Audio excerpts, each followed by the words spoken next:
The 2011 film Limitless is certainly an interesting movie to say the least.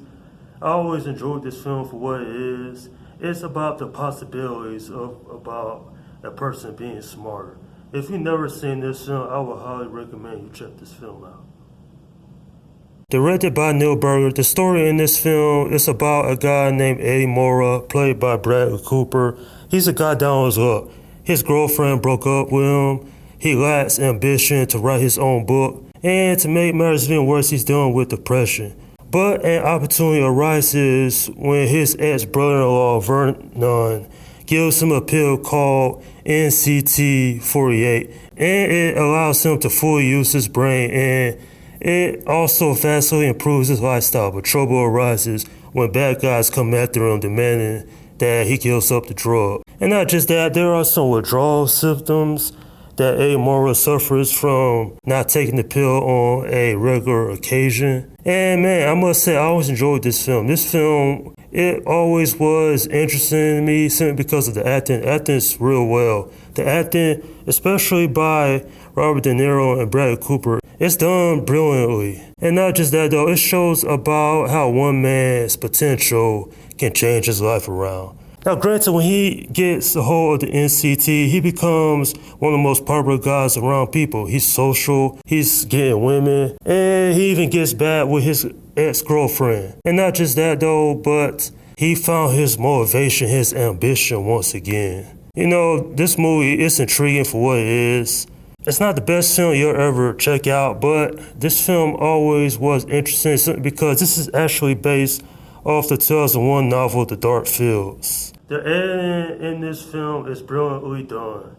In one particular scene, Bradley Cooper's character, Eddie Mora, he is on the computer. When he starts typing, there are letters all around him. And it shows how his brain power has increased.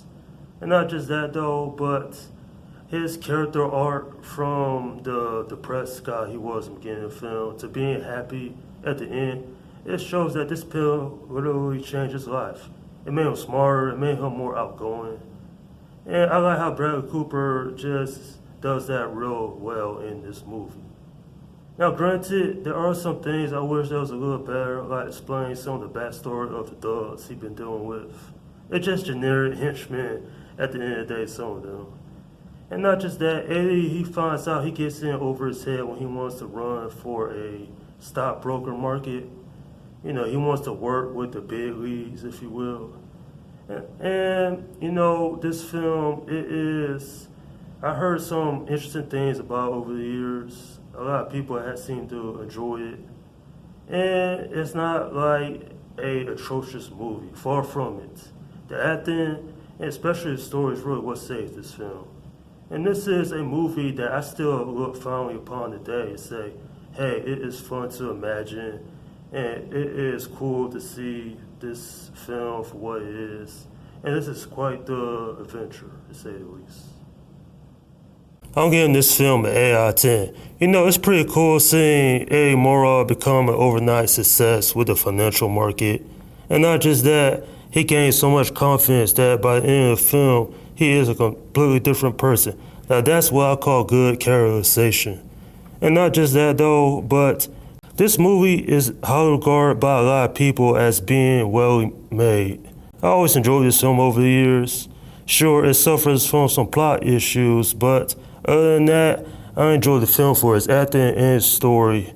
And of course, the characterization of just some of these characters. Despite the fact that Eddie's love interest, we don't know anything about her really all that much. She's just a background character. Still though, at the end of the day, this is a good movie in my opinion. And that's my review of the film Limitless. Alright, leave your comments down below in the section and let me know what you think about this film. Alright, this is Slim Guy 172 saying, peace out.